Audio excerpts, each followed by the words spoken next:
have a chance to introduce everyone after I cover the first 2 points, as I know other people will join shortly. So I'll try and cover agenda points 1, 2, and 3 within 30 minutes. And then I also connected with Flo. So Flo is someone I met very recently, and he does something called Sustainable Change Makers.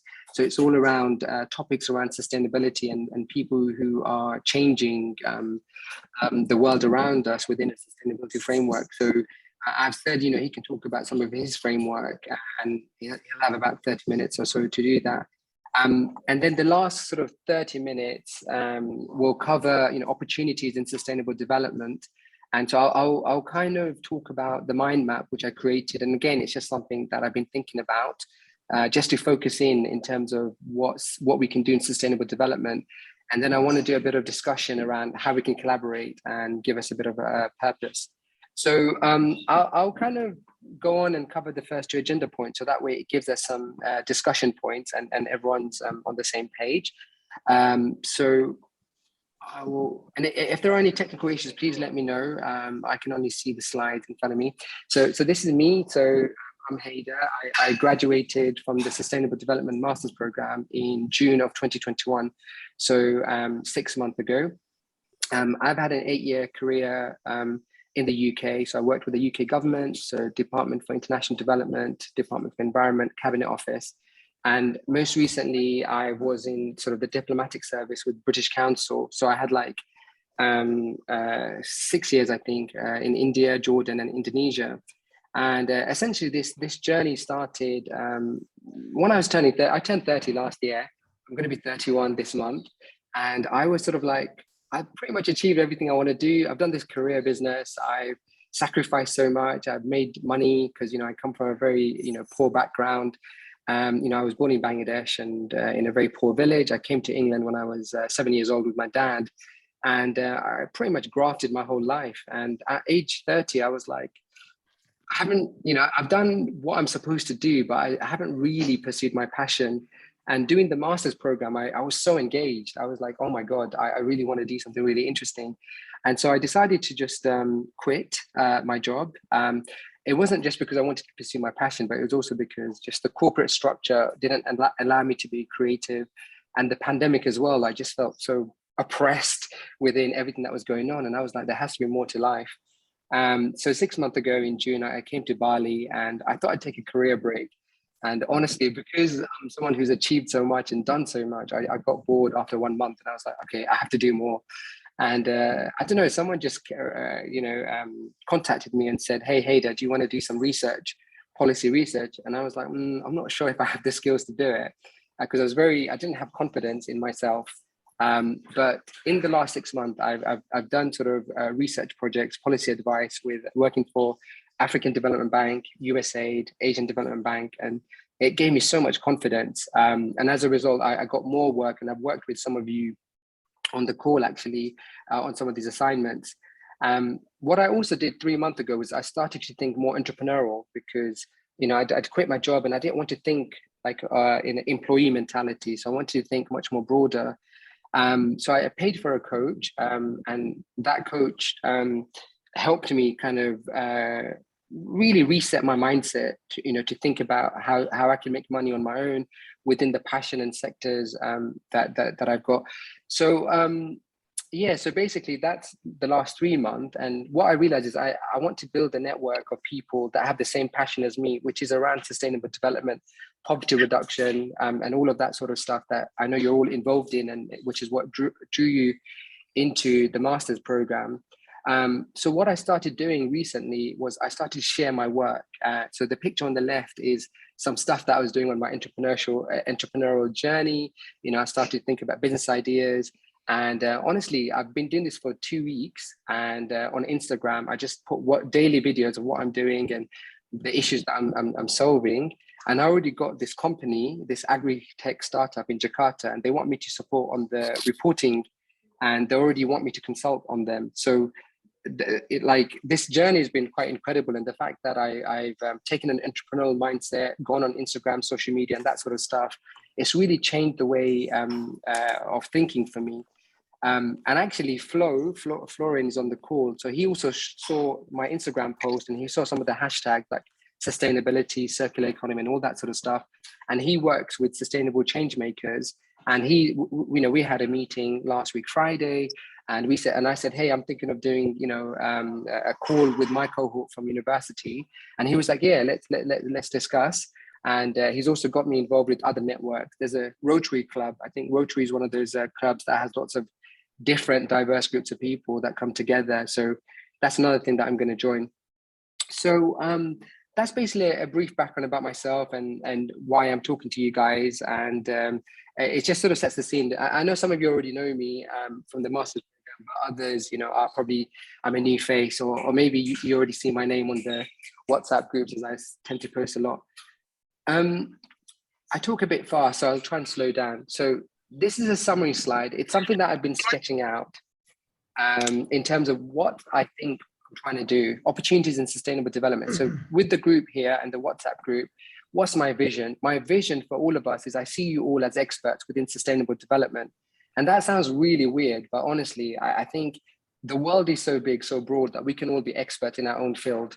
So even if you're not like the top of your game in sustainable development, if you're in Nigeria or India, you have a local network and you can be the leader in your country, in your context. If you're in India and you speak Telugu, for example, and you somehow are able to explain sustainability in Telugu, you have millions of local markets. So I really think all of us can be experts within sustainable development. It's just a matter of choosing which sector or theme that we want to do.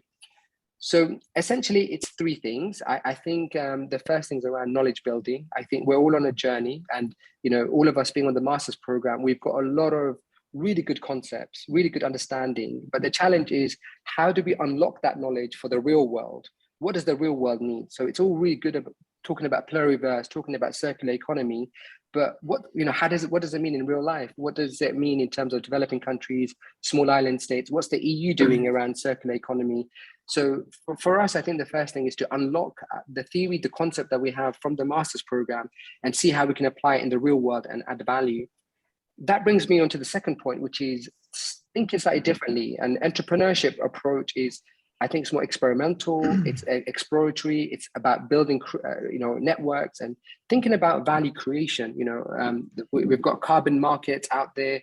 Where is the value creation? How are we adding value in all of these things? But also we need to earn a livelihood. I think now the economy is changing. There isn't those traditional jobs. The job sector that I was in within sort of international development, it's really hard to get into.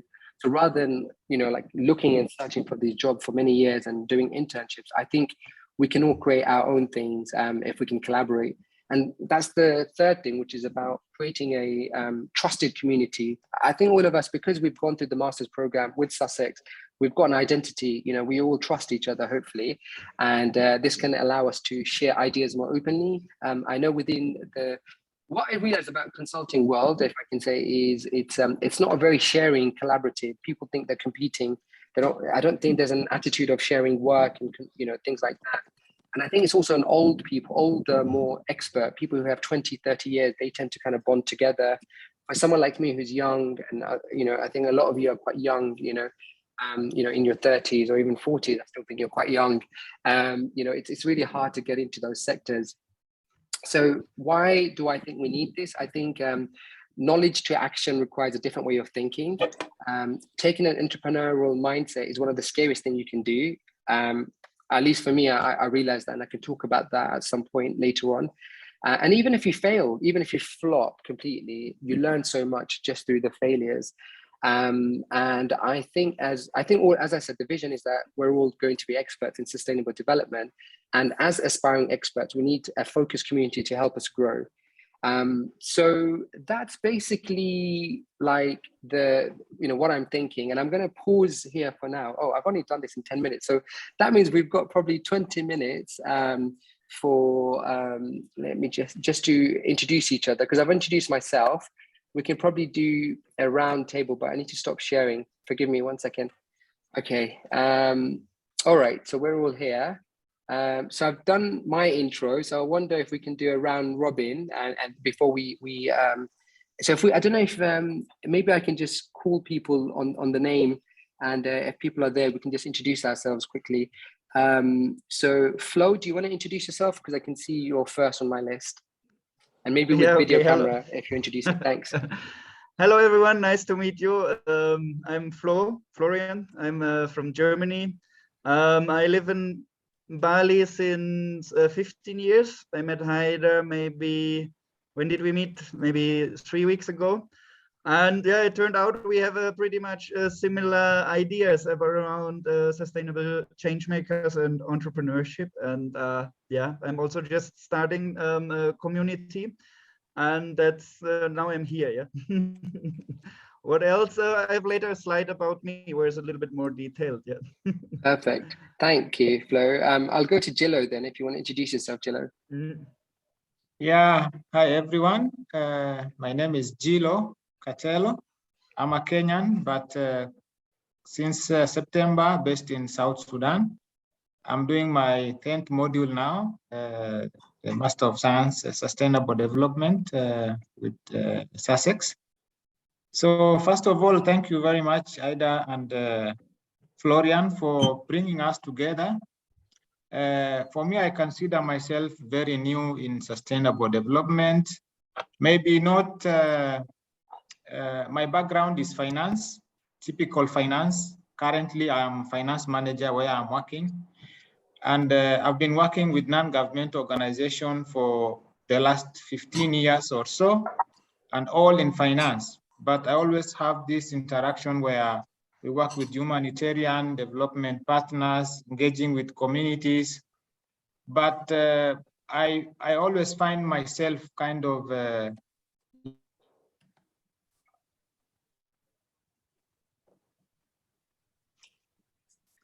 we may have lost Gillo, so we'll just give him 30 seconds or so to come back. Get out there to be involved. But my passion has always been how can I get out and be involved? How can I be part of change in a more concrete way? And I've always been looking for ways of transitioning myself from what I'm currently doing to sustainable development proper. So I decided to do this course, and this is my 10th module. I'm almost there, and I continue wondering, so what happens after this? I'll be done with my course very soon. So how will I make it like practical in my life? How can I put it to use? So for me, I consider this quite an opportunity to learn from a community like this one. So I don't have a lot of experience to share in terms of hands-on experience, but this is my passion. Thank you very much. Thanks, Gillo. Yes. Yeah, I'm just in a meeting. I love it. Let's go to Rachel on her iPhone. Oh, I'm just in a meeting. Oh, how do you make it work? I don't know how to make it work. Oh. Hello. We can hear you. Oh, Sorry. Hello, Rachel. Oh, can you? Sorry. Hiya, I'm Rachel. I'm just in my final couple of modules. My background is I was a strategy consultant. Then I had 15 years having children. So I've come back to study in order to think about then going back into the world of work eventually. In terms of sustainability, I guess one of my children is disabled, so I've been really involved with disability policy and representation for the last few years. Looking forward to getting to know you all better, and thanks, Haidar, for organising. Thank you, Rachel. I'm just going to follow the participant on. So it's Maria next. Oh no, actually, we'll go with Maria. Hello. Can you hear me? Yes, we can hear you. Hello, Maria. Hello, it's so good to see you too. So my name is Maria Eugenia, and I'm from Madrid, but I'm currently living in Abu Dhabi. I moved to Abu Dhabi in September. My background is in civil engineering, and I have been working as a civil servant for the national and local authorities here in Spain. And I'm now trying to start a new career on sustainability. I have one module left. I'm now in a forced break because I had to skip one module and then it's not so flexible, so you have to wait until. So I will resume in January. This will be my last module. And so in this time I've been studying, I got the Lead Green Associate certification, and I'm preparing now to get the GRI, the Global Reporting Initiative professional certification. I've done the courses so far, and I will get the exam. I will take the exam, I think, next week. That's it. Thank you very much for organizing this group, and it's an honor to be part of this group. Mary, that's really wonderful. I'm glad you mentioned that, because I think those certification processes and things like that, that's going to be really important. And I'll come onto that in the mind map, because there's a lot of methodologies within sustainability, and we need to figure it out. We need, as a group, we need to work out what are these methodologies and what's worth investing in learning about and going on. So that's really interesting. That's really valuable. Yeah, happy to help there. Yeah. Okay. Thank you. All right. So let's do next one. Josh, would you like to go up next? Yeah, just sure. Introduce yourself. Yeah. Hey, hello everyone, and again, thanks for setting this up. This is fantastic, and I think what a lot of people are looking forward to. So my background's in education. Been doing that for the last 10 years or so, particularly within geography, humanities. And the whole reason I got into education was because of sustainability and sustainable development. And so just kind of got, wanted to do something else other than talk about it. I mean, of course, education is probably one of the most important things you can do, right? Is to spread that knowledge and that understanding of what it is and how to make an impact.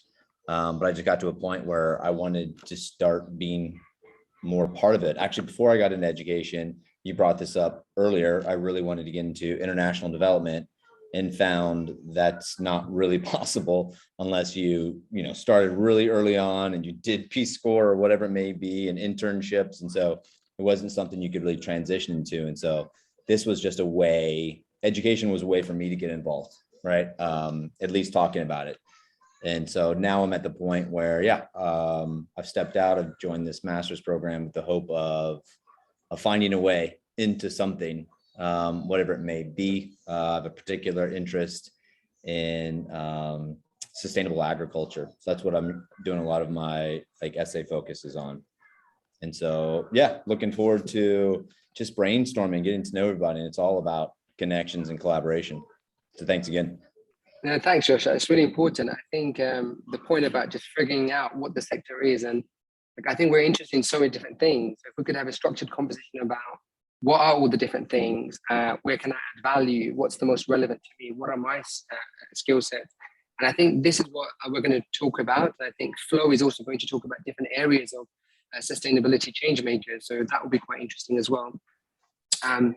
Thanks. And so I'm gonna, maybe we should, so who's next? Giulietta, would you like to go next? And if we can just keep it, a bit more brief, but obviously this is so interesting, but we're not gonna get through the hour. Sure, no worries. Thanks, Haidar. Nice to see you again, and thank you for setting this up. Yes, my name is Julieta. I'm based in London. I'm Argentinian Spanish by birth. I think I'm halfway through my course. My background is in tourism, but I've always been interested in sustainable tourism. And I started working a little bit with sustainable tourism recently, but I actually realized I want to do more hardcore sustainable development. I have issues with sustainable development because, that's another topic, is in terms of criticism. So I want to do something that is actually, much better and that helps the world more directly. I don't have that much experience in sustainable development itself, but that's why I think it's good that we are meeting up today. Same as Gilo, I think we're getting a lot of interesting knowledge from the course, but it's okay, what next? So really looking forward to the next bit of our meeting. And like I said, I'm gonna keep it short. And thank you guys. Thank you, Yoletta. I'll go to Angel then next. Hello, Angel. Hi everyone. This is Angel, and I'm from Hong Kong, but I moved to London in September.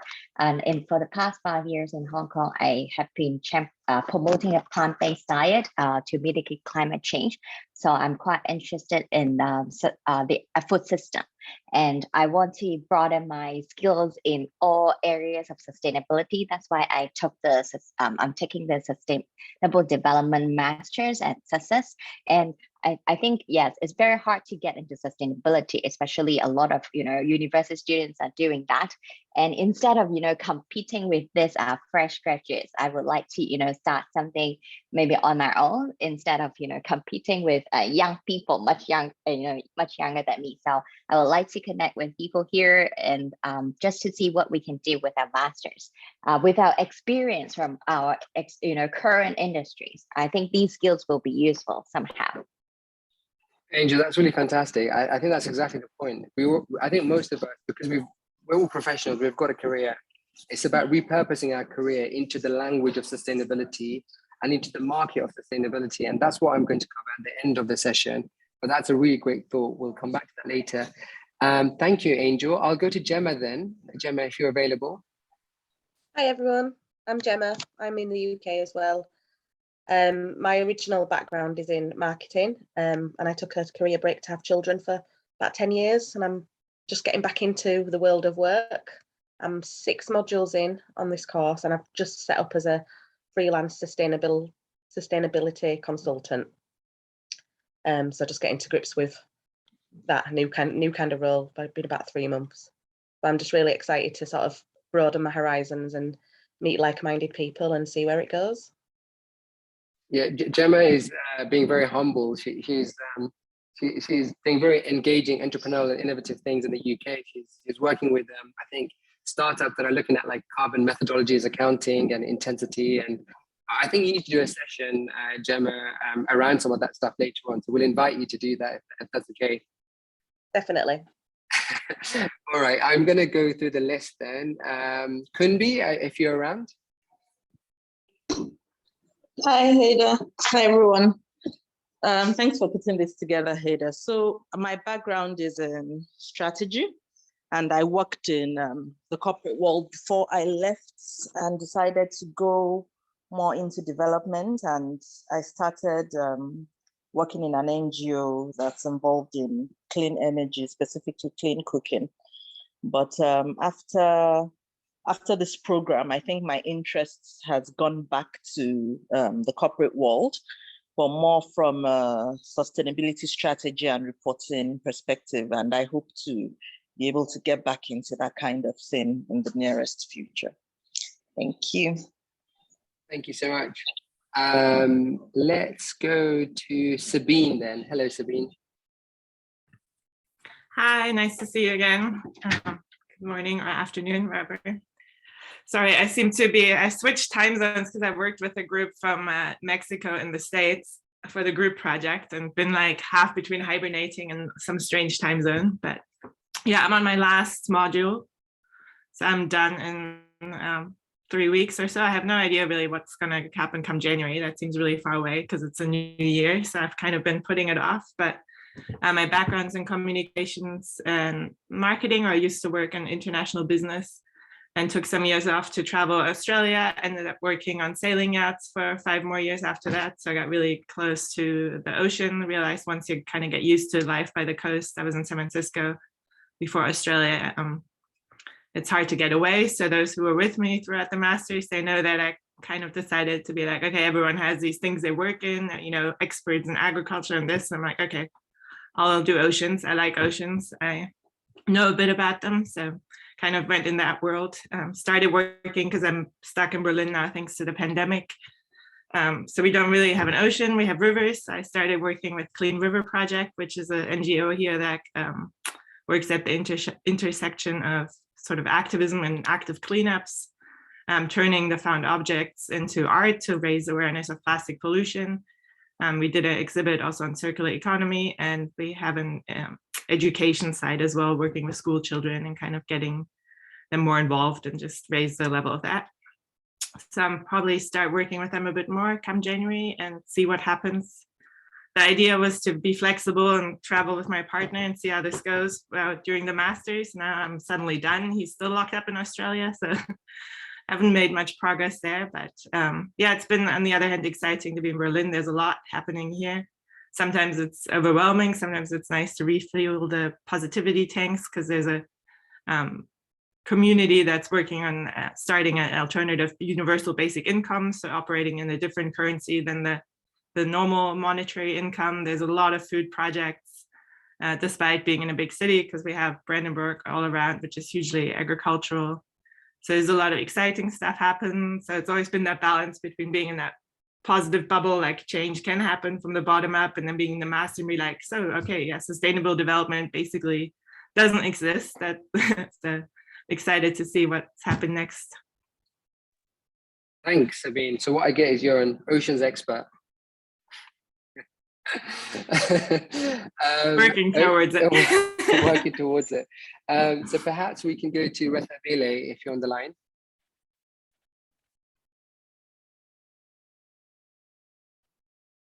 Or we can come back. Mo, are you on the line? Mo Alesh?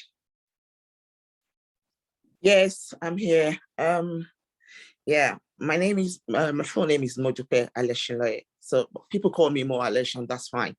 I'm a town planner. I currently work one of the boroughs in the UK. So, I'm a town planner. I think you didn't get that either. Yes, I currently work with one of the boroughs in the UK, and yeah, I've been doing town planning for quite a long time. I'm in the fourth module in the Sustainable Development Masters, and so I'm kind of in the middle. I haven't really done quite a lot.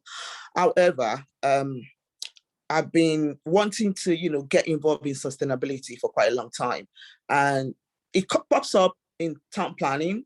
However, it's, I feel like we should do more, and I feel like it's something I can actually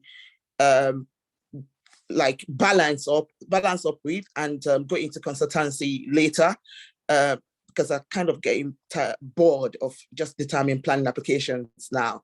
So I feel that I might be able to, learn from this course. And when I saw you, introduce this, I got a bit excited, a lot excited actually, that this might help to, get me to where I really want to be. So that's it really. You could be the next sustainable cities expert, essentially. Probably. Okay, and I'm not sure if we covered Leonie. Leonie, did you get a chance to say something? Yeah, I'm here. Oh, hi. Yeah, I'm Leonie. I grew up and I've been in East Africa most of my life. Since June, I've moved to The Hague, mainly because of the pandemic. We moved to Europe.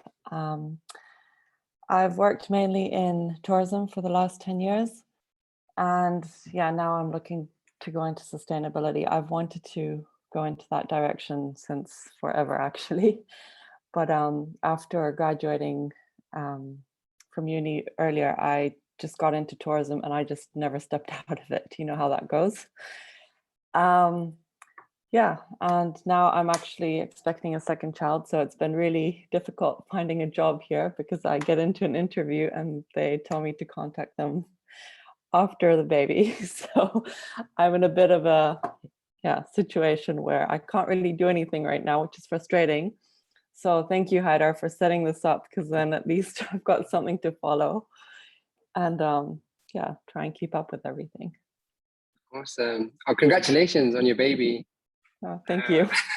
And you've got something in common with Julieta, I think, because she's also in tourism. I think she mentioned. So that's someone. Sorry, Haidar, but yes, what you said earlier, that it's hard to get out of that feel. Like I felt very related to that, because I felt the same after graduating, and it's like, okay, how do you get into something like more sustainable? And so yeah. And it's funny because people say, well, you've got all this time that you grew up in East Africa, you've got all the experience, you've got the languages, you've got all of that, but it's still difficult to get into it, especially here, I think. Yeah. I mean, sustainable tourism is really interesting, because I'm in Bali. They're really big on ecotourism, bamboo stuff, and I think Flo is going to talk about bamboo architecture. there's something called the Green School, and I'm excited for Flo to talk about that. But before we go on to Flo, is there anyone else who hasn't had a chance to introduce themselves before we move on? Yes, me. Oh, Only me. Sorry, Liana, go for it. That's all right. That's all right, Haidar. You can forget me if you like. We talk too much. Too nice. Okay.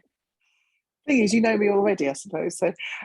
So, I have, well, I'm 50, so I've had quite a lot of life experience, and most of that was in the health service. And the latter part of that was in behind people's doors as a health visitor. So I got to work with a lot of people from a lot of different walks of life, experiencing all sorts of things. And then I took a career break and started publishing. So I published local magazines, and then found the Sustainable Development Masters, which really grabbed me. So I started doing that and decided to keep the magazines going alongside it. During that time, the magazines kind of grew a bit, but since I stopped the master's program, they've just taken off massively. So I now have 6. I think I had 2 when I started the course, and they're a springboard for the community. They're delivered to every household in the community. They're bringing the council and the community together, but they're also bringing all the green groups in there, because they've got a very sustainable sort of feel to them. So the council are kind of broadcasting their green ideas more than anything else through the magazines. And it's really powerful, going through 40,000 letterboxes every month. And I'm on a trajectory to be developing another 2 to 3 magazines every year. So I could cover any parts of the UK, really. I'm in the south coast of the UK. But it's really, I'm finding it's really generating a lot of activity in the community, where people are starting to understand things better because they're being drip fed this is a sustainable kind of message all the time. I've got an environmental ecologist who writes every month. I've got an upcycler who writes every month, a sustainable fashion expert who writes every month, as well as all the other activities that are going on. So it's quite exciting and a bit entrepreneurial, and I'm finally earning some money from it as well. So yeah, that's me. Oh, and also I sit on the local police. They've got a, I'm a critical friend to the local police, to Sussex Police, for how they communicate with and deal with minority groups. So that's really interesting as well. So I'll meet up with Sussex Police about 4 times a year to talk about issues they've had and how they could deal with it in other ways. Yeah, so that's me. Thanks, Leah. That's a really great story. And I think at some point we might invite you to tell us about how you created the value, because I think essentially what you've done is built a community and you've offered value to that community. And then around that, you've kind of added in so much around sustainability. You've got all the stuff that you talked about, eco-fashion and environmental ecologists and so on. So I think this is something that we need to explore in this session around building a community, building a platform, and then connecting with sustainability issues. And you don't necessarily have to be the expert. You can bring in other people. You can create the platform to do that. Okay, is there anybody else who hasn't had a chance to speak before we move on to the next session? Okay, I think that's everyone. Well, many thanks. So I think we've covered sort of, I think everyone's had a chance to introduce themselves and what this session is. I will go back to sort of the vision at the end, but for now, I'm going to give up the floor to Florian to cover his part of the presentation. So Flo, can I hand it over to you, please? And I will present. Yes, thank you. Can everybody hear me? Okay. Yeah. So a couple words for me. I'm Florian Nitsch. I'm founder of Flow Coaching. So I see myself as a coach for entrepreneurs, for coaching entrepreneurship for sustainable change makers. That means unlocking the knowledge. So I see you guys have all the knowledge, but I see some already looking into how to use your knowledge now. What's the next step? I'm from Germany. I live in Indonesia since around 15 years. My hobbies are sustainable communities. I like Latin dance and surfing. And I'm 10 years members of Rotary Club of Bali Seminyak. I mentioned this because there we support a lot of local NGOs or yayasans. In Indonesia, you call it yayasans. That's how I met a lot of wonderful people and projects, like really hands-on. Like we have issues here, we can just drive to the projects. Yeah, it's maybe a bit different when you're in Europe. Yeah. I graduated in industrial engineering and business administration. I have 10 years working experience as a business consultant in different areas. My expertise is in entrepreneurship, sales and marketing, business development, personal development, and sustainability. I consulted and coached in sectors of energy, health, small NGOs, food and beverage, travel, tourism, sports, hospitality, export, import, entertainment, trading, wholesale, and retail. Yeah. Okay.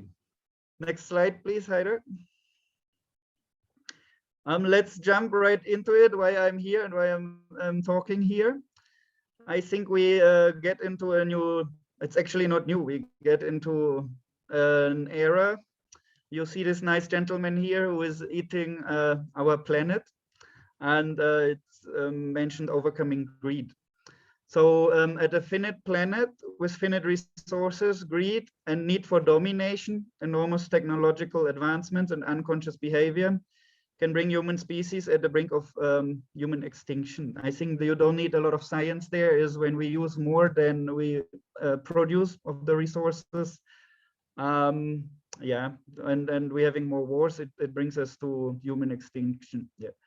Human species is facing several problems in several areas on several levels. I will come to this in the next slide. And we believe empowering sustainable change makers are the key to solving the problems we are facing, going to face, and we already face a lot of problems as a human family, I would say. Yeah. Next slide, please, Haidar. So it's also new for me, I have to say. I want to start the community. I have different areas, I have different friends, I have seen different projects throughout the last, I would say, 10, 15 years. And I came up with a framework for sustainable change makers. And probably each of you will find him or herself in one of those fields. Maybe we can go quickly through the fields. So I start with natural health and healing. This can be on a physical side or on a mental side. What's important also to be sustainable. Then we have sustainable housing and living. I live in a wooden house, for example, and there's a lot of other. It's about architecture, yeah, how you build to not use cement. There's a bamboo, for example, is a wonderful material that you use small space, that you don't dig too much in the ground. It's a whole science itself, basically. Then someone of you mentioned unconditional basic income. So I see that as the only solution to eradicating poverty, or let's say one of the only solutions. So it's also unconditional covering of basic needs, yeah, and eradicating poverty. Next one is a big one, that's environmental friendly, sustainable, appropriate technologies. Yeah, there's 7 subcategories. I don't have them right now. It's like transport, building, health, what else, and 4 others. I can look it up later. Then we have permaculture and sustainable lifestyles. Permaculture itself is a philosophy, and I don't know if you guys have been in touch with permaculture yet. Super interesting. Then we have sustainable systems for value exchange, value creation, and storage. If I look at our money systems, I think they are debt-based, and there's a lot of things we can improve on. We have cryptocurrency coming up. You have to look into each one, actually, and there are solutions around it. Also, if you look into basic income, that's interesting. I think someone of you mentioned it before, right? Then connection, togetherness, and collective consciousness. As a human species, we have a need for domination. We always want to make the career and monetization and getting bigger and having more. So I think that's something we need to look into ourselves, basically. Yeah. to look into your inner self, to see that we can also function without too much system around us. Yeah, that's a huge topic itself. Yeah, maybe we can go deeper there later on. Then a classic one is connecting with nature and preserving nature. And so we had ocean preservation. I think we have here some experts for this. Then I put sustainable entrepreneurship as an own topic. So that is basically giving the knowledge and unlocking the knowledge, like using it and yeah, incubate new projects or businesses. Yeah. And as a last point, I have self-actualization and self-development, because especially as entrepreneurs, when you start something yourself, there can come up, for example, some self-doubt, and a lot of entrepreneurs fail, actually. I think in the first 2 years, even 98%, if I'm not wrong. So there's a lot to learn and to you have to do right, yeah, to not fail. Yeah, okay. Next slide, Haidar. So this is my expertise is the area of entrepreneurship. So when you start a project or a business, it's first maybe you don't know what to do. Do you make money with it also, or what is your purpose? So it's a project ideation. As a second is once you really know what you do, basically, I would say one sentence describes it very well. What you want to do with your life, that is important. Then I have a couple sessions created around this. As the next one is project foundation. That's basically some business knowledge, a lot of systems. You need to really understand how your project works. And then once you launched your project, it's about making money or getting a cash flow. Yeah, so that's all about how to sell without being pushy. Then at one point, normally, yeah, you work very hard and you want to scale up. Yeah, that's about leadership. So how you can scale your impact. It's also maybe going to different countries. There are different ways of scaling. Like you want to have impact with your project when you want to have an impact and sustainability, definitely. And as a last point, that's more the personal development. It's becoming your best version, because yeah, of yourself. I don't like the sentence, is a bit overused, but yeah, you need to work on your best points. Yeah, you need to get out the best of you. Yeah. And so next slide, Haidar. This is about how we measure sustainability. I looked it up because sustainable is so broad. I think it's not just only environmental issues. And I think you also find yourself in those areas. So I think we need to audit us if it's really sustainable. Like I hear a lot of like, okay, we have to make a business, it's a market and so on. There can be some controversials around this. So if I go through, we have sustainability in project operations is measured by financial capital, manufacturing capital, natural capital, human capital, social desirability, cultural acceptability, economic sustainability, technical feasibility, political expediency, operational viability, and environmentally rebuts. So I think what's important here is how we can measure ourselves, that we have an impact. It's the measuring is very important, and the so-called KPIs, the key performance indicators. Yeah. Okay, next. Yeah, so I want to create the Sustainable Changemakers group. So that's where Haidar and me, I think we have a similar vision there. I think also it can lead to literally to a physical space, kind of like a university. So I just looked here into some bamboo structures, for example, because I think bamboo is one of the most sustainable materials. Yeah, so we have this green school, so you see on the bottom left, and there's a from NASA Architect and Spiral Architects. I got those pictures. That's just for imagining it where it goes. I always think big when it comes to visions. Yeah. Okay, next one. Yeah, as I said, I want to create a community for sustainable change makers. And this is my first draft for the About Us, our vision and mission, and some of the values we can use. So if I may just go through. So we are a community driven to help sustainable change makers to realize impactful sustainable projects. We provide a knowledgeable community for support and synergy effects in the most important areas we see. We support sustainable change makers online and offline. Every decision we take as conscious as possible. I think that's one of the most important things, to take your decisions very consciously.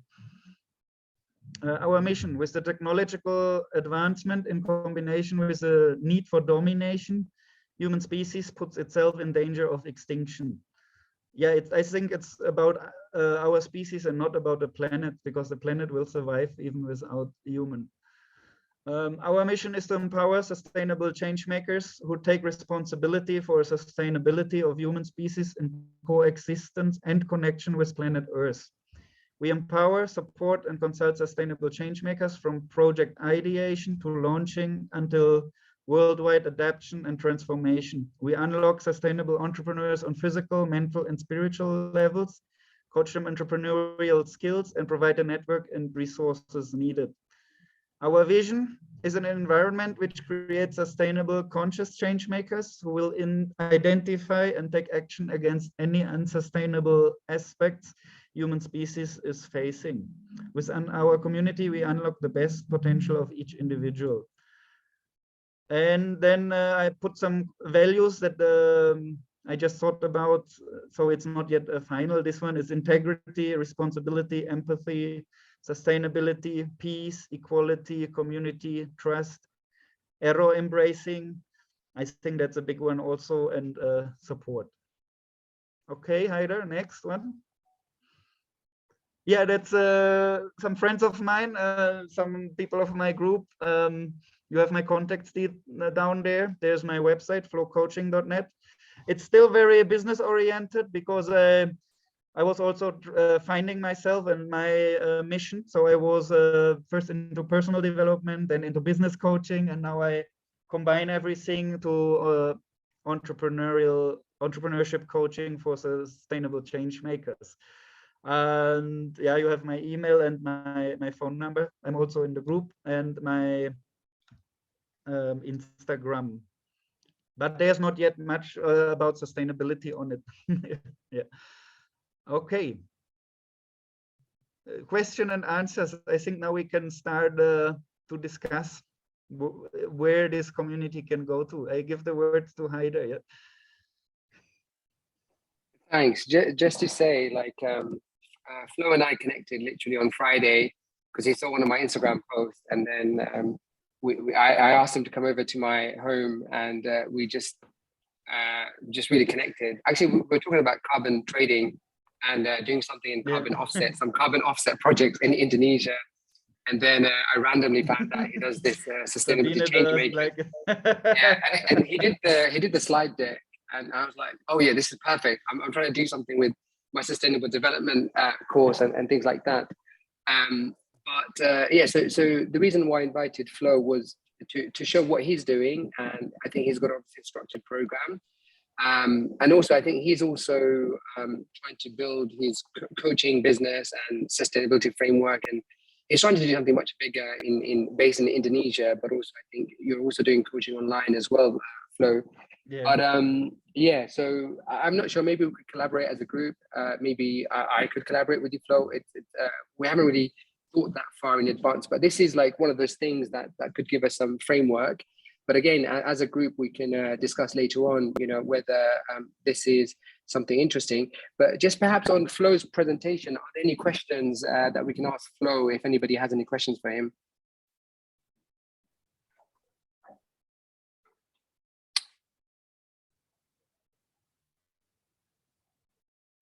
No question.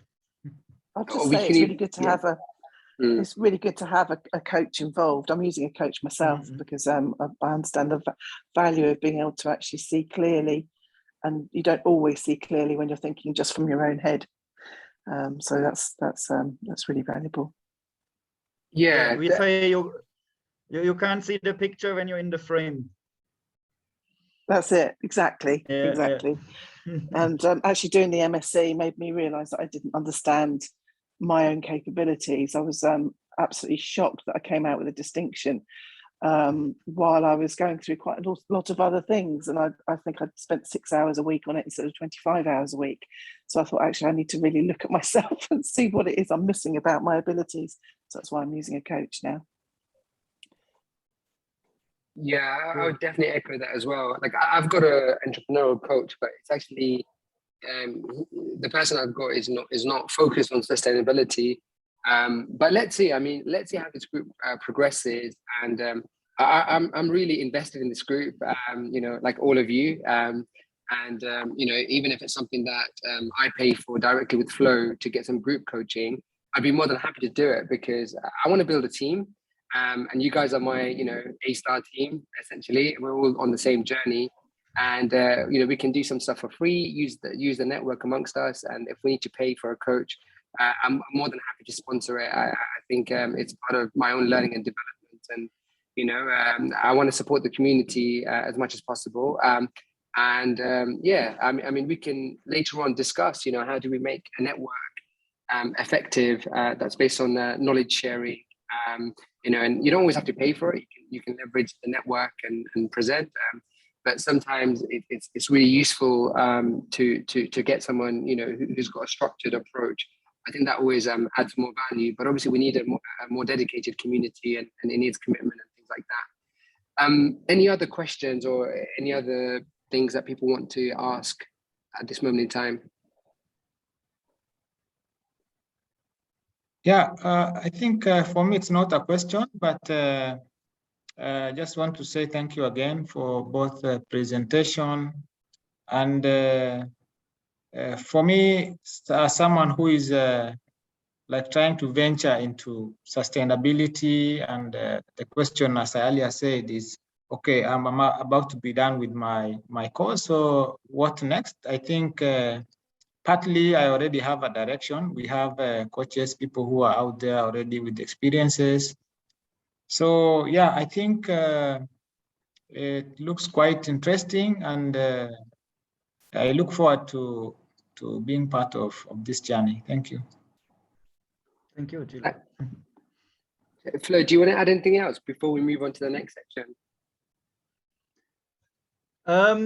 What can I add? I think what helped me, that is maybe a tip, that you might want to just join the local Rotary of your places. That's where they have that's where I got to learn a lot of projects and got a lot of experience. They need young people right now. Yeah, it's like it changed me. Yeah? So this is one thing that I could recommend. It could be that, I don't know, it depends where you are, that's old people, yeah, but I think just talk with them. They have experience and they did a lot of projects normally, yeah? And that's one point where you could start and see what's going on in your local community. And those are leaders and they are looking for support. And yeah, that's where you could easily gain some experience into sustainable projects. I think that's a good point about networks, because I think you know, that's something that we need to all develop and broaden our network. So something that we could probably do ourselves, but we might ask for some assistance, because you're a networker, a professional networker, Flo. So we might invite you to another session to help us structure that. I think network is really important. So if someone's in the ocean industry or the water industry or eco-fashion, ecotourism, what are the networks needed? How do you access those networks? Who do you need to speak to? You know, how do you get, and what do you offer? You know, so that's going to be a really important session at some point, which I'd love to kind of have a group discussion on. Yes, I think Leonie's giving some support to Sabine about something else. I'm not sure. I'm not good at multitasking. All right, should we move on to the next session then, everyone? The last half an hour. Okay. So we'll move on to the last bit, which is about opportunities in sustainable development. So I'll start sharing my screen, desktop too. So I think you guys can see. So I started to do a mind map. Actually, I started to do this this morning, and I spent a couple of hours on this. And what I tried to do is understand opportunities in sustainable development based on the last 6 months of my entrepreneurship journey, but also the master's program. So when we think about sustainable development, obviously you guys all know the basics, the golden triangle, environment, economy, and social stuff, and the Brundtland report. So I don't need to go through that, and also SDGs, the 17 SDGs, very basic stuff. You guys all know that. What I wanted to do is for this note is to focus on specific areas. So when someone says sustainability, it means so many different things, and we have to be very precise about what we mean. And so I tried to kind of come up with very specific things. So if you want to think about it from an emissions perspective, so carbon dioxide and carbon dioxide equivalent, actually all you need to focus on is 2 sectors: the energy sector and agriculture, forestry and land use. So we'll call that agriculture. So those 2 amount to 90%. So 90% of emissions comes from the energy sector. So yeah, both the energy sector and agriculture, land use and forestry. So those are the 2 sectors that you could really go into, and you can say, okay, I'm making a difference in sustainable development, because those are the sectors that are most important in tackling climate change. If you're thinking about it from an emissions perspective. And then energy, that's why we've got this MSc program called Energy, because energy produces 73% of green, the emissions that contribute to climate change. And within that, you've got electricity, heat, and transport. So those are specific sectors you could go into. Then, within agriculture, you've got food. Everyone's talking about food. You've got jobs in food, and you can see you've got like entrepreneurship and innovative food agri-product services. You've got agribusiness companies. I've just name dropped some stuff. You can do your own framework. You've got NGOs and international organization. You've got like food retailers, food services. So if you want to get into food, there's a variety of ways to get into food in terms of traditional jobs or even entrepreneurship. Again, I talked about forestry, land use. So if you think about carbon offset programs, most of them tackle forestry and land use because that contributes to the largest emissions. So that's why most of the carbon offset, like RED and other programs, are based on that. And waste it's only 3.2%, but somehow it's really sexy. Like I've seen a lot of bids, a lot of donors want to focus on waste. So in Indonesia, they're focusing quite a lot on waste, and and I think some of you are also interested in waste management, and there are the different sectors there. So that was one way of looking at sustainable sectors just through emissions. I've got some ideas there around, like, if you're philosophizing, some things that I thought might be interesting. Again, like these stuff you already know because it's covered in the sustainability course. Sustainability and poverty can come together. So you've got access, affordability, equity. I've not thought too much about this, but I think you all know the general idea because you've covered it. I want to build this one about financing. So who is financing sustainability? So I read this report that in the next 30 years, the sustainability sector is going to be $173 trillion. Well, where is that? Where is that money coming from? So what are the green funds, the international development funds? So that would be a really interesting thing that we can research as a group. So we can commission, okay, so how do we fund, the sustainable sectors? What's going to happen? And that essentially gives you your clients, that gives you, who to go for. And again, that's another bit, which is about winning contracts. I know someone here mentioned that they do, grant management, business, they do business development. It's really important for us as a group to understand where is, all the research contracts. So in the private sector, what are the, it's usually based on networks. They don't really publish stuff online. Government and multilateral institutions, they tend to publish stuff online. And so you have to go to the procurement website. So I think this is a very big thing that I want to talk about in a subsequent session, which is about how do we, I think we could, as a group, create a business development team that procures contracts, and then we can do the research and we can win bids basically. And that gives us exposure, builds some network. because I think all of us on the program, we have similar skill set because we've all done research, we've all written essays. So if we can pass the program, that means that, you know, you can do all of this work, you can become researchers, you can win government contracts, but we need to kind of put different skill sets together. And we also need to kind of have networks with experts, because no one's going to give a contract to someone who's been working 2 or 3 months, but they'll give it if you're collaborating with someone who's got 10 years experience. So we need to think about our value proposition when we go to governments and institutions, because that's what I'm facing. I'm facing the problem that I'm trying to bid for UNDP contracts and World Bank contracts, but I'm someone who doesn't have, you know, 10 years experience or 5 years experience. So we need to problem solve that and see how we can get into that. We've done a lot on market-based solutions. I'm converted to the, you know, you guys have already covered it. This is a whole session in your program if you haven't already covered it, but I wanted to focus on 2 things that are quite sexy: ecosystem services. I think some of you might already know about that, and carbon trading. So carbon trading, I think there's a lot there. That's really big. There's a lot of money being put into here.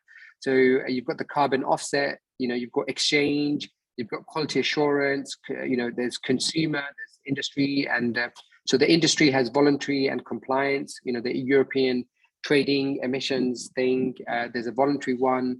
Then you've got quality assurance about methodologies, carbon accounting, accreditation, carbon units.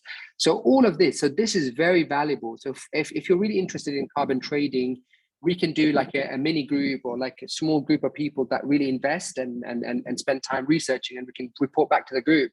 And we can think about if we have networks and we can kind of pitch us as experts, you know, within a group, subgroup. But this, I'm getting a bit ahead, but what I'm trying to say is if we can develop some capabilities around this carbon offset or carbon trading, if we can create a company later on in the future, and again, I'll talk about in another session, we can then have a small research group that does that, and that can be our capability. Okay, this is very interesting, isn't it? Revenue, I'll kind of zoom in a bit. So revenue opportunities, to be honest, this is stuff that I've been thinking about. Again, you might have your own framing. So one of the things that I wanted to do is teach like a mini course on sustainability. So actually we've got 2 years of the Sustainable Development Program. We could easily teach some of these concepts. So at the moment, what I'm going to do from January is I'm going to develop a YouTube channel and an Instagram channel, which kind of informs people about sustainability. But my plan isn't to make money from that, but it's to kind of use that to then get people onto other websites where I've got a product. So I want to build a product on Udemy. It's like Coursera, but you just pay $10 or $5 for a course, and Skillshare, which is more premium. And the idea is that I kind of, you know, invest some resources to create some knowledge around, you know, imagine for example, carbon trading. Like we've done a whole module on this, and we work together, some of us, and we put that on, I don't know, Udemy, and we charge like $10 or something like that. Like over time, that builds us a brand and a credibility. And then on that basis, we can then do live teaching. We can do like a 2-month program, get people, you know, because accreditation, you know, costs like a couple of thousands or more. But if you can do it through a live teaching, you know, you're already making revenue. And if you can accredit that, so much more better. But that's an easy, low barrier to entry, I think. You know, that's one way you could make revenue and livelihood. You could also do affiliate marketing. So if you're on YouTube, you know, if you've got eco fashion or things like that, you could do affiliate marketing. Or you can even, you know, promote, you know, Sussex's Sustainable Development Masters program through your YouTube channel or Instagram or TikTok, whatever.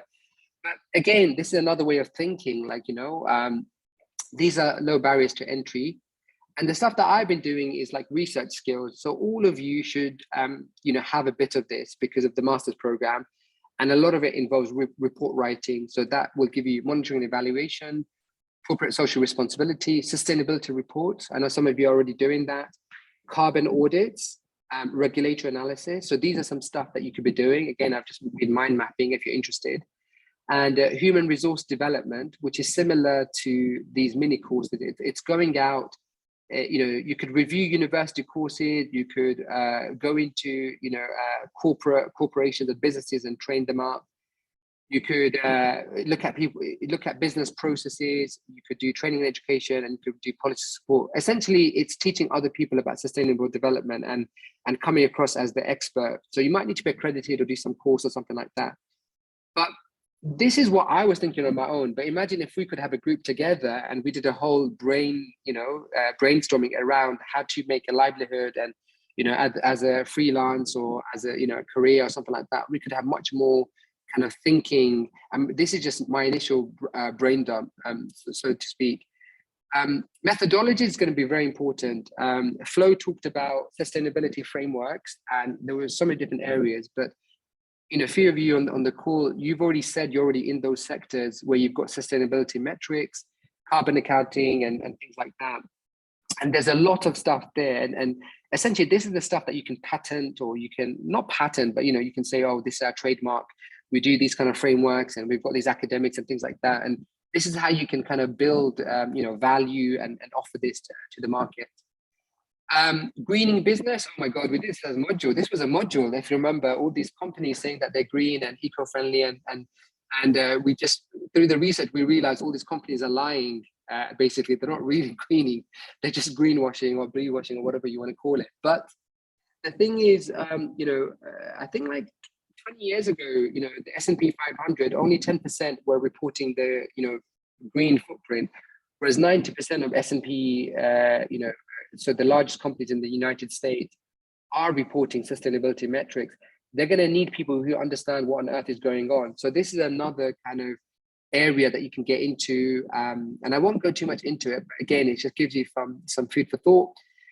Tech opportunities, technology is important, and within energy and agriculture, I know some of you are already looking at it. There's efficiency, renewable energy, distributed energy, agriculture. I mean, there's a whole kind of, if you're interested in tech and doing something around that, there's a whole field there, and that could even be a working group.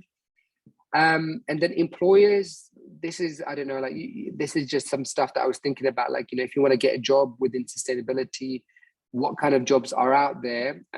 Again, this is something that we could develop as a thing, as a product within the group, so that, and if you look at multinational institutions, there's not a lot. Like, that's why it's so competitive. There's like, these are like the big ones. Like, if you want to get into it, they essentially control the whole supply.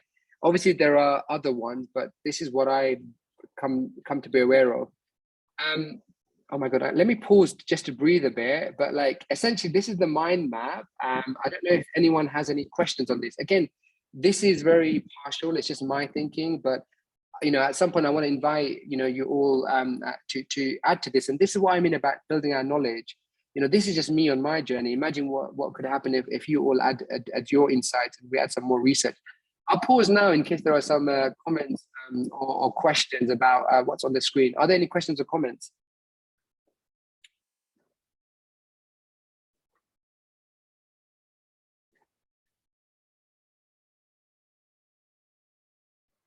Haidar, Sorry, go on, Josh. Okay, I'm just curious, like, I mean, I guess you explained it a little bit in the beginning, but I guess you said this is like a journey, right? So this is an iterative process, this is evolving. But do you have in mind, I guess, where you want to see this go, as largely a broad consultancy idea, or are we just like, is the idea just brainstorm and to just kind of narrow down interest areas? Yeah, that's a really good point. So there's two things what I want to do. One is I want to inspire other people around my own journey. So like the social media stuff and get people in and things like that. But that's, inspiration only does so much, right? You need to actually get on and do some stuff. So inspiration is important. It motivates us. It inspires others to do things. The second thing, to your point, I think I would like to develop a consultancy business, and I'd like to have like an umbrella consultancy, maybe registered in the UK next year. And what I want to do is, there's 15 people on this call, but I don't know how many people would be interested or have time or things like that. I'd like to build a team, and where we say, okay, this is a mind map. This is where we can add value. This is where we have contacts, and we come together. And my idea is either when you join this group, and if you're interested and we flesh out the idea, you obviously have to put time in. you could either get paid to do some of the research and the work if you have the skills, or you could become an equity investor. You can put money in and things like that. And it really depends what kind of network you want to bring in. But I do see that we could develop a consultancy company that's based on our network. And, you know, you don't have to be like a partner or something like that. But the idea is we need to have some products. And I think we need about 6 months to say, what is our unique offering? Who are the contacts that we have? And where are the platforms that we can win contracts? So we've already got people that have grant writing skills. We already have people that have, you know, they can write reports and things like that. They can do M&E. They've got specific experience. And we don't need people to be engaged all the time. They can come in, like, you know, once we build the consultancy company, we can contract with people, you know, we can give them like a short-term assignment, things like that. And if we start with this trusted community, I think we can definitely expand out to other experts. So I think like a lot of the time we say that we want to collaborate and yeah, you know, it'd be good. But I think you need to put money in. You need to have, you know, you need to get money back and value back, and you need to have a structure. So I think, you know, I pitched the idea of a sustainable, you know, a consultancy firm that's looking at sustainability, but I think it needs to be specific sectors. And so, yeah, that's where I see it going. But this is probably a 6-month journey before we kind of ask people to formally collaborate. And we'll need some volunteers to help us kind of structure the thinking. And we could do that over the next 6 months or so. Great. Thanks for clarifying that. I mean, endless opportunities here. Thanks. Thanks, Josh. Sabine, did you want to say something? I think Julietta was going earlier. Yeah, it was about the carbon offsetting thing, because I don't think I've done that module yet, but I do have mixed feelings about carbon offsetting. And you, Haidar, were saying that there's like an opportunity. If you could just develop a bit more on that field. Okay, so the thing Actually, is, my comment was along the same lines, right? So I'll go before you answer to it, because I'm surprised. I mean, I'm currently finding myself in this struggle that I already came from a very critical undergrad in Berkeley, and now this master's just tuned me into so many more things that I'm struggling. You know, I'm in the pitfalls and possibility module with Lucilla. For Florian, it's largely looking at market-based solutions and carbon offsets and how they don't work. So my head's right in the middle, and it doesn't work. The best video she shared, and that's shared, you know, it's the cheating offset. If you cheat on someone, it doesn't help if someone else is staying loyal to your partner. It doesn't change anything about the fact that you cheated on your partner. So I also really struggle with, you know, those concepts. And at the moment, I'm, you know, obviously in my critical student mindset. I'm not sure yet if and how I'll be able, you know, how much I want to and will be willing and able to transition back into this, I guess. And we always discuss this at work as well, like you can't live with oxygen. Like I do need food and I need some money, but how much of my soul can I sell again? And how much into this greenwashing road, knowing everything we know? I don't know, you know, where do you want to position yourself? And if you go down the same track as everyone, like there's a million programs on carbon offsets because it's a very marketable, very easy sell, like, hey, this is what you do, you pay, done, look, you can be happy, you can go home. And so I think going forward, it'd be really interesting, Hart, how do you position yourself? And we also face the same with like, whose money do you take? You know, like you need money to get finance, you need projects, but where do you draw the line where you're like, no, we don't want to work with that partner. Just so there's lots of challenges there as well. And like I said, you know, I guess I need to make some compromises to survive eventually and get back out of this hypercritical mentality of being in the middle of the program. But yeah. Can I piggyback on that, hit it real fast? I think what's interesting, I mean, what we're going to get out of like this awesome group, right? Sustainability. I mean, you guys are either done or way further along than I am. I think I'm on my 6th module maybe. And just from the beginning, one thing I've already recognized and has completely changed my understanding of sustainability is there's really 2 paths here. I mean, there's like your eco-modernization path and your degrowth / like post-growth philosophy on sustainability, right? And so I think that's, I mean, some of the things, I mean, you're bringing up is kind of this critical theory applied to sustainability is how we view it, right? We're all going to view it kind of differently. And I think we just all, that concept and definition of sustainability is not well defined by anybody. So there's a lot of roads to take. That's not really just stating, I guess, how important all this kind of these conversations are to see where it can lead, because we all have, I think, different philosophies. Yeah, and I think I meant also more on a positive note, how can we bring that in, like this extra knowledge that we have and this extra perspective to not just jump on the bandwagon of what everyone else is doing, but we like, how can we give it more context and be a bit more nuanced? Sorry. Flo? Yeah, nice. Flo, did you have a question? Or... Okay, or not? No. Okay, I'll just say my bit then. No, that's really good. I think the thing about the carbon offset thing, the reason why I put that is it's too big to ignore. It's going to be $100 billion industry by the end of the decade, according to Bloomberg. So it's something that we can't ignore. But Sabine, I think the point you've raised, it might help us differentiate. So the issue with carbon offset is it reliable? Because does it actually remove carbon dioxide or not? And actually, if you take a very critical perspective, that enhances your trust and credibility. So that's one aspect. Then there's a whole philosophy of, is this the way to go in terms of a pathway? And I think if you don't agree with that, there's still a value system there, because that you're then, talking about that, and that becomes your thing, your brand, the one that's being a critical friend. And I think so much of environmentalism and, the environment, that's basically what's been going on. And it just takes decades to do that. But my point was that this is an area, it's quite big to ignore. And it's also quite nuanced because, again, I'm going to talk to Indonesia because, it's going to be Asian countries that are going to be responsible, Asian, maybe African countries, Latin American countries, the so-called developing countries, because it's cheaper. Switzerland, the price of carbon, it's $100. In Indonesia, it can be $1. That's the price of carbon to release carbon dioxide into these things.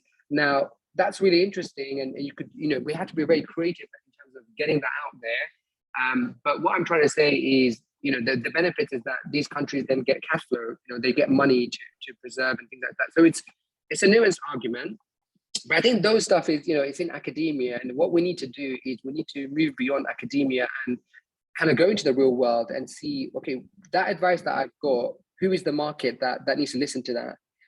Because sometimes the EU, for example, they want to hear this perspective. They want to hear, okay, we've got an idea. What's the worst thing about it? Politicians want to hear, what are environmentalists going to say about this? And that becomes a value proposition. But anyway, we're going too deep into this, but it's useful. All right, Maria, and please put your hand up as well, because that way I can see who wants to go next. Maria, over to you. Okay, yeah.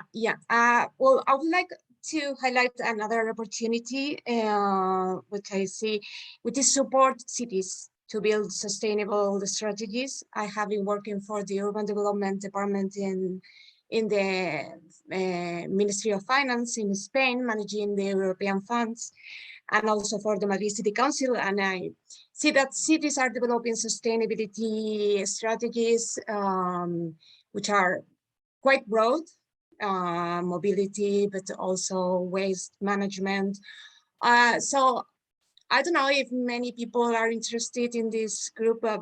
We can make like a subgroup to research on this question, because I think by 2030, more than 70% of people will be living in cities, and cities need a sustainability strategy. And I think we can make a difference here, because we can engage people, all the citizens, all the voices can be heard. We can be facilitators of and to build governance, which is not very, it's not very common in cities sometimes. No, that's really helpful intervention, actually. And I'm glad you raised that. So again, my mind map was just a brain dump of what I'm thinking. And imagine the power of, all of us coming and saying, okay, this is a theme, and we mind map and we look at it and how can we work together. On that note, if we don't mind, because we've got another 10 minutes and I want to just value everyone's time. So what I'm going to do is just share again the presentation, because some of the stuff that you've raised, Maria, is stuff that I was thinking about, like how can people work together and things like that. So I've just got a couple of like prompt questions. So what I've got, so this is like the last 10 minutes. So it's about how can we work together and collaborate going forward. So it's just some question prompts, and I'll make some notes. On the right-hand side, I've got a recap of suggested vision and purpose. So I said that in the beginning, and I'm coming back to it. So that's just there, useful, just if you want to see what's going on. But I've just got some prompt questions if anybody wants to contribute to those. So is there a need for this kind of group? Why are there other groups that are doing this or even better? Does anyone want to kind of contribute to this question? I think Maria's raised her hand again. So go on, Maria, if you've got some comments there. Sorry, I Okay, didn't. old hand. Old hand. Okay, I can't see all the hands, but yeah, I think I can. Is there anyone that wants to respond to any of these questions? Because it will be quite useful for me to kind of structure the next meeting, or if you want to do this again, because I want to do it if you're all energized and if you see benefit to this or anything like that. So who wants to go? You can answer any of the questions. You know, how can we work together? Should there be specific conversation on certain topics, almost like working groups? How do we build up a knowledge network? What incentives are there to keep it sustainable? Would you be interested in finding out more about, you know, some of my own business ideas and how we can collaborate? Next meeting and things like that. So yeah, anybody want to respond to any of these questions?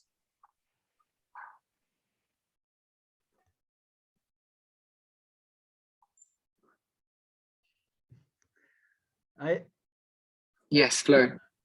Yeah, but I really do like the group. I mean, we get to know each other. We talk about things. We have concerns. We can discuss it. That's what I meant before. We need to look consciously, like Sabine said that she has very much doubt with this emission trading. Yeah, me too. Yeah, we had a talk yesterday about this. Yeah.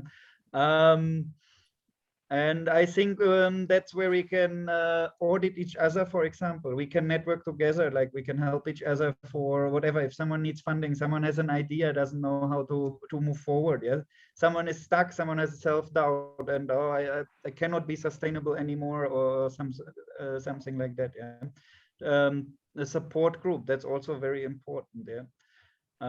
So I mean, I also wanted to, I'm also building a group, and I think it's just beneficial for all of us. Yeah. In different ways. Yeah. How to bring yourself to help humanity, or to help planet Earth. Yeah. Perfect.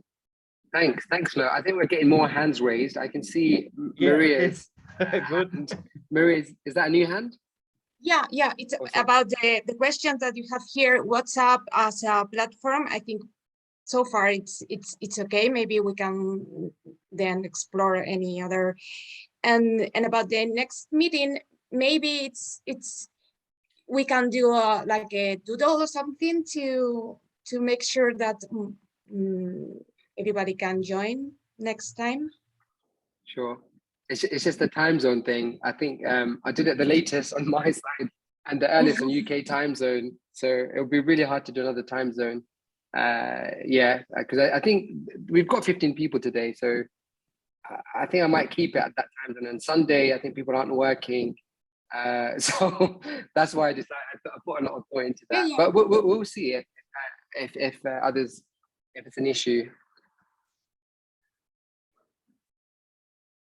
All right. I think you've gone. I'm not sure where you've gone. Should we go to, is that Josh, the next hand?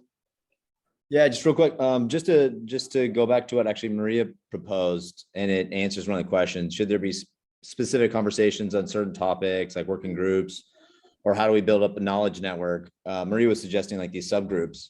I don't know, there's a lot of different ways to go about that, but I think that's a great idea. Whether it's off of the calls at some other time and it's just kind of continual, or during calls we have these, you create something where there's subgroups, and you don't have to be obviously associated with one, but where just people can throw in knowledge and have specific conversations where they're particularly interested.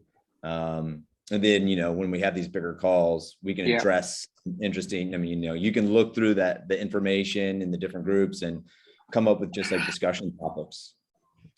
Yeah, that's thanks for raising it. Yeah, that's how I saw that. So I think we need to do a session around what are the different topics, and then see how many people want to kind of subscribe to these topics, and maybe on a monthly basis. So we spend a month researching, looking at, what is the knowledge base, what are the key stats, who's in the network, what are opportunities, and things like that to get into those sectors. And then we kind of report in to the wider group. And so we can have several working groups, but we don't want to create too many working groups because it gets unmanageable. So we have to also kind of find a way to prioritize. But that's a good shout. And I can probably, try and think about how to structure that a bit. And I may ask for some suggestion on the WhatsApp group as well. But that's a good shout. Thank you. All right. I think Angel is next, and she's got her hand. Hi, Angel. Yes, my point is similar to Josh. Yes, because we all have like different interest areas, so it would be good to have subgroups. Some people work on, gather more knowledge on, food system, and somebody on ocean conservation and sustainable finance, which is gonna be big, and like ESG reporting, all those subgroups. Yeah, but I understand that you don't want to create too many subgroups because it will be hard to manage. But it would be good to, kind of pool everyone's resources because there's so much information out there, and then kind of, in the group meeting, share a bit so that, yeah, we know more about, these broad issues as a, consultant, later on. Definitely. No, I agree on that. That's a really good point. So that will cover one of the things, which is around knowledge base. I also want to do something around skills as well, skills development. So, I mean, you all have skills, but what I mean is in the industry. So in the industry, if the UN or the EU wants to do a report, what does that report look like? And what are the interview skills or research skills that are required? And I think that could be a separate kind of specific stream as well. And because I think I know a few people that would be more than happy to kind of show us those things. And that's quite useful for me because I would like to do a course at some point around these research skills and things like that. So essentially, it's not something extra that I'm doing. It's something that I have to do anyway. And if we can do it together, that would be wonderful. All right, Julieta, I think you've got your hand up. Yes, yeah, I also agree with the subgroup ideas. And I think we should link them with going forward, like tangible actions. We should decide exactly what are our next steps and how do we actually want to go about this group and the networks. So we could link both ideas. I think that's very important going forward. And also, I do really like your idea of the consultancy group. So in terms of the question of interest of finding more about that, the answer is yes. Definitely. And I think I do want to so some of the content would also be quite useful for me as well, because I want to create like a knowledge kind of platform, like a YouTube thing. And I also want to design a course around some of these topics. So I'm going to, ask some of you guys if you guys want to be trainers and things like that, And I do see like a live course that maybe we could run from some of us that are keen, and that could be something that we could do as a side gig or freelance. And so I think what we'll do is we'll kind of take a community-based approach, and that way we're investing the knowledge base, and then later on there's going to be income opportunities coming up, either consultancy or things like that. And I believe in collaboration, not competition. So if you want to design your own course, I'm more than happy to help, because we're all on the same journey. If you want to create your own social media thing, more than happy, So I think the idea is that we create like sort of common goods through the knowledge, and we learn and things like that, and we can create some value along the way. I will go to Sabine then. Yeah, I was just gonna say I agree with what everyone said, and I think I'm curious to see how how this is gonna develop and how it's all gonna, because with more and more of us sort of graduating, and now we've had this bubble for 2 years, and then you go out of it and you're like, okay, how do we keep this momentum going? And we've recently spoken about it in class as well, even with Lucilla, how can we have sort of more regular meetups, because of what Florian said, the value of just community and bouncing ideas of each other. So they might be two separate things because you're trying to move more towards a structured like consulting thing. But any, which way, there's lots of interesting potential. And yeah, with the communication, I'm not sure. I know like some people like Oxane and a few others are interested in keeping in touch, but they've just gone off WhatsApp. I don't know what's, there's always that struggle if it's a Telegram channel, LinkedIn group, or if Slack makes sense because you can break down in different working groups or something. But yeah. I think I thought about this question quite deeply actually, and before I came to this, because obviously to start something like this is a big endeavor. So I actually wanted to do this 3 months ago, but I was really thinking, okay, how is this going to be sustainable? What's the interest? What's the value? One of the things I was thinking was having a network, a professional network for us. So we all kind of chip in, I don't know, £10 or something a month or something like that. And with that value, we create like a system. So, you have someone that's managing. So, you'd have someone that's running the community.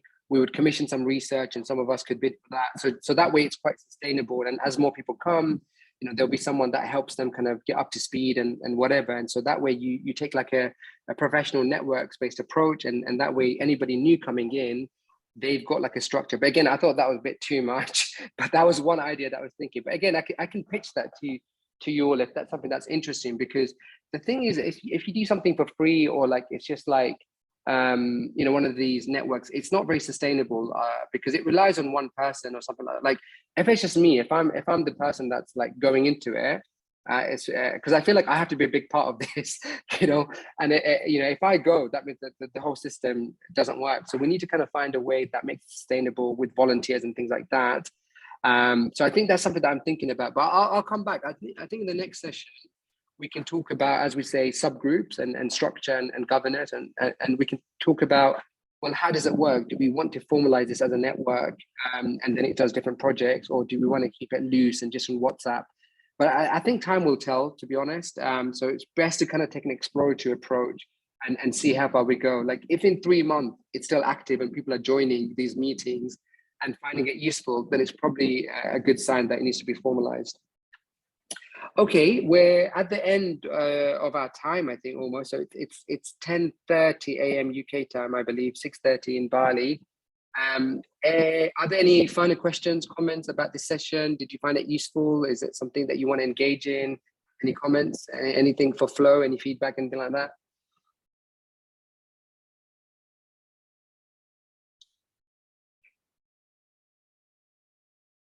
I mean, I think it's been very interesting and very helpful, and I'm definitely looking forward to see what we are all gonna do next.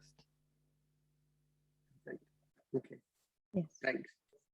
I also find the session very useful. I got a few ideas for myself as well. And I'd like to see, I think somebody just mentioned about commitment, right? Yeah, as you said, time will tell how committed this group of people are, because it takes work and time, and of course some investment as well as the beginning, so I definitely agree with you. Like it takes time to see how committed people are, but I'm finding value from this session. Thanks, appreciate that. Yeah, I also find it very useful, both the presentation and the discussions and comments by the participants. I think it's something which is interesting, and we need to pursue further on, because now it's like we are in a sea of things, a lot of ideas, and maybe with time we need to narrow down on what is more concrete, what is our niche, and see way forward. Yeah. Thanks. Maybe we'll take final. Yeah, sorry, go on. No, I think this is such a great idea. And I was just thinking, if we want to narrow it down, we could start with like one of the sections. Like it seems like a lot of people are interested in carbon offsetting and how that works and if it even works. And we could have a little group formed already, those that are interested in to start doing that, so that we could look at a framework that could work. I know there's so many different sectors, but just see how one part of it would develop, just to get things going as well. That's a great idea, because what I was thinking is like, because it might become a big group, what we could do is we could have like a voting poll, like, okay, these are the topics, what do we want to focus on first, like maybe 2 topics, and then research into it, report back to the group, and actually demonstrate where you can add value, who are the networks. And also, like, I think on carbon offset, I don't know if you guys know Tom Bennett. He's on the master's program on my cohort, the core group, and he's done a training, I think, 1 week training, a couple of days training on carbon accounting and carbon offset. So he's paid to do that. So I'd love to bring him in at some point. I'm trying to engage him. He just got a new job in a consulting company, but we've already got the network. We just got to kind of structure it a bit so that it's clear for us and we have a better understanding. Okay. Any other final comments or points? All right. Well, thanks. Well, thanks everyone for joining, and thanks for allowing us to record. So I will try and share this for those who could not join. So yeah, thanks very much for spending Sunday afternoon, and wish you an enjoyable end of weekend for everyone. Okay, goodbye everyone. Bye-bye. Thank you. Thanks. Bye. Thank you. Thank you.